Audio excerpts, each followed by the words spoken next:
রেখেছি সেটাও দিয়ে দেবো।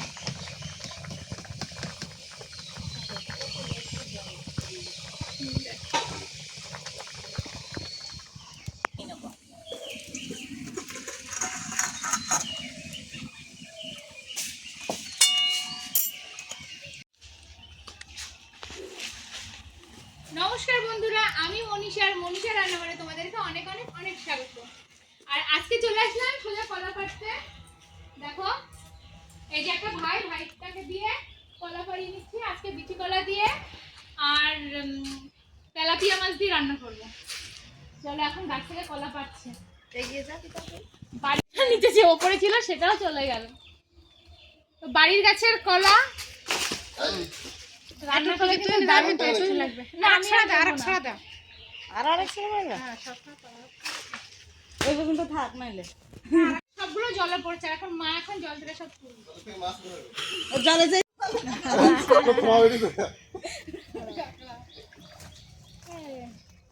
দেখো কিভাবে কলাগুলো তুলছে, পুরো জলের মধ্যে চলে গেছে, ভেসে আছে বলে তাও তুলতে পারছে।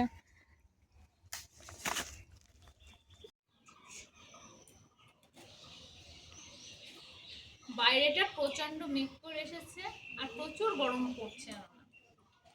আর এই দুদিন তো বৃষ্টি হচ্ছে, আজকেও একটু মেঘলা মেঘলা আছে আর তেমন গরম পড়ছে। আর এদিকে কিন্তু আমি কলাগুলো পেরে কিন্তু দেখো কাটছি। আর এখানে কিন্তু জলের মধ্যে একটু হলুদ দিয়ে দিয়েছি, কারণ যেহেতু জলের মধ্যে হলুদ দিয়েছি কারণ কলাতে প্রচুর আঠা, সবমাত্র কেটে আনা হলো। এই কলাটা কিন্তু বেশি আঠা। আর দেখো এরকমভাবে কিন্তু আমি কলাগুলো আস্তে আস্তে ছাড়িয়ে নিচ্ছি, নিয়ে কলাগুলো কিন্তু এই জলের মধ্যে দেবো। তাহলে কিন্তু আঠা, এত আঠা দেখো।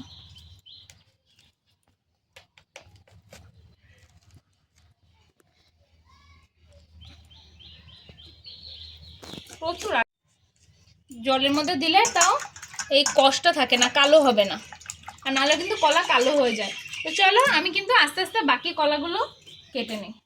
এভাবে দাগ দিয়ে নিলাম, দাগ দিয়ে এরকম করলাম, কলাটা দেখো কি সুন্দর কেটে গেল। এবার কিন্তু এরকমভাবে কলাটা ছাড়িয়েও নেব। একটা সাইড করে এরকমভাবে চাপ দিলেই কলার খোসাগুলো কিন্তু আপনা আপনি ছাড়িয়ে আসে। দেখো খোসাগুলো কিন্তু আপনা আপনি ছাড়িয়ে আসে। তারপরে কিন্তু এরকম এগুলো বুঝে বুঝে কাটতে হবে। দেখো কিছু না ছাড়িয়ে আসে।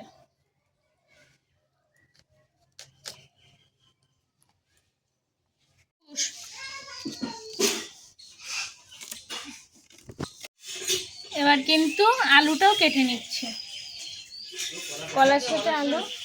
এই যে আলুটা এরকম ভাবে এরকম করে চোখো চোখো করে কেটে নাও, কেটে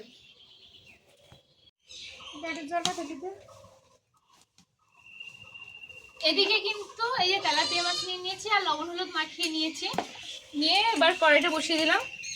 দেখো পুরো দেশি তেলাপিয়া।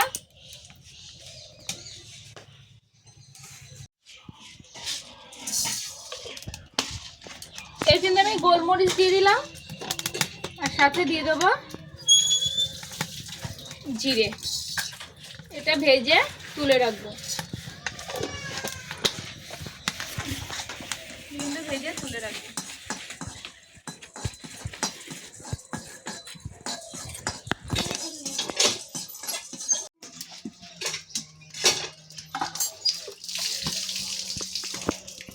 আজকে কিন্তু রান্নাটা আমি সর্ষের তেলে করছি। প্রথমে তেলাপিয়া মাছগুলো ভালো করে ভেজে নেব।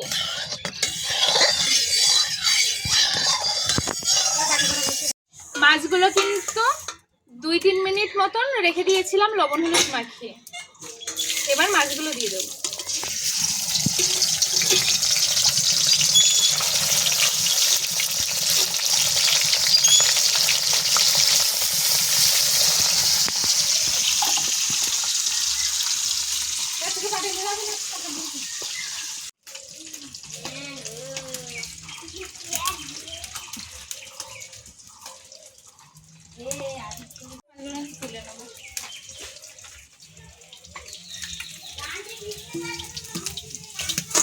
দেখো এবার কিন্তু বাকি মাছগুলো ভেজে নেবো।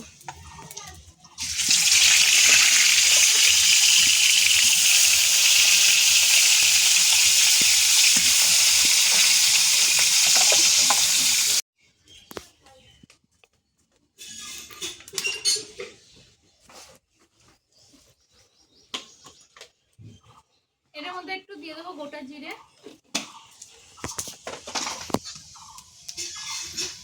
আর দিয়ে দেবো রসুন।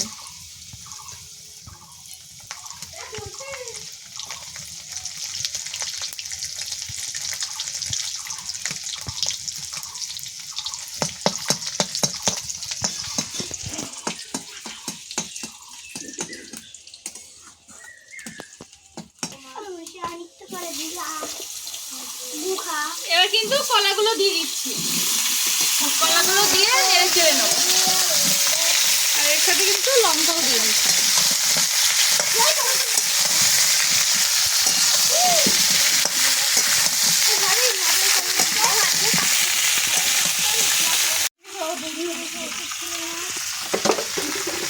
লবণ দিয়ে দিলাম,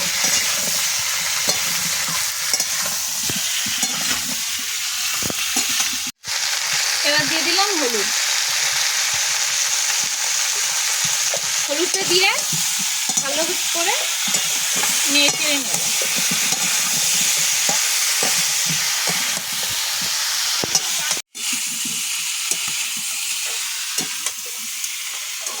ভালো করে একটু নেড়ে চেড়ে হালকা করে ভেজে নেব, বেশিক্ষণ ভাজার দরকার নেই, খুব বেশি ভাজবো না, হালকা ভাজবো। এবার কিন্তু পরিমাপ মতন জল দিয়ে দেবো।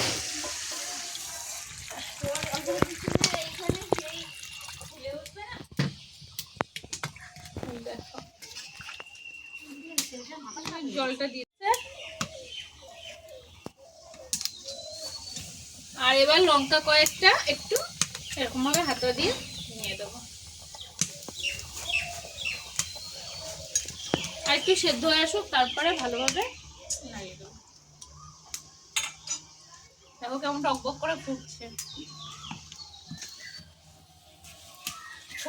জিরে আর গোলমরিচটা ভেজে রেখেছিলাম, এটা আমি এখন গুঁড়ো করে নেব। আর এটা এদিকে কিন্তু ফুটছে, আর এদিকে কিন্তু জিরে আর গোলমরিচটা বেটে নেব, কিন্তু বেটে নিচ্ছি।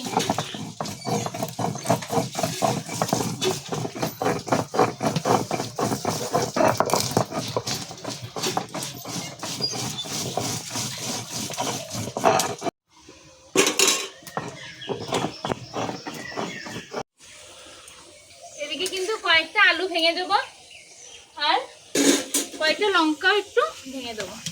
কয়েকটা আলু ভেঙে দেবো যাতে ঝোলটা একটু ঘন হয়।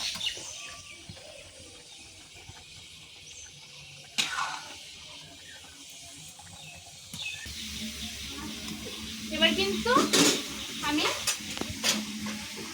মাছগুলো দিয়ে দেবো।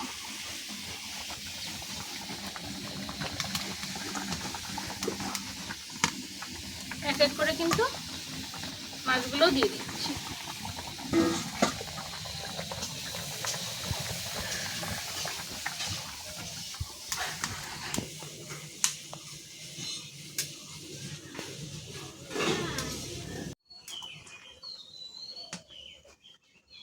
মাছগুলো দিয়ে দিয়েছি, এবার কিন্তু এই যে জিরে আর গোলমরিচটা ভেজে বেটে রেখেছি সেটাও দিয়ে দেবো।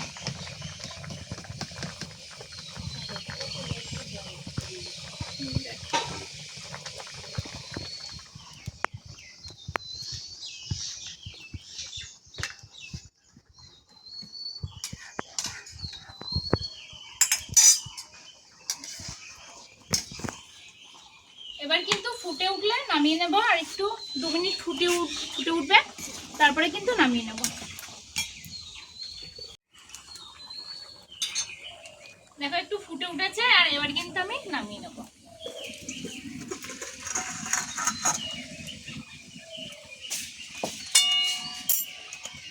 তো আজকে তোমাদের রান্নার রেসিপিটা কেমন লাগলো অবশ্যই কিন্তু কমেন্টে জানিও। আর যদি ভালো লেগে থাকে অবশ্যই লাইক কমেন্ট শেয়ার করে দিও, আর যারা এখন সাবস্ক্রাইব করেনি প্লিজ সাবস্ক্রাইব করে দিও।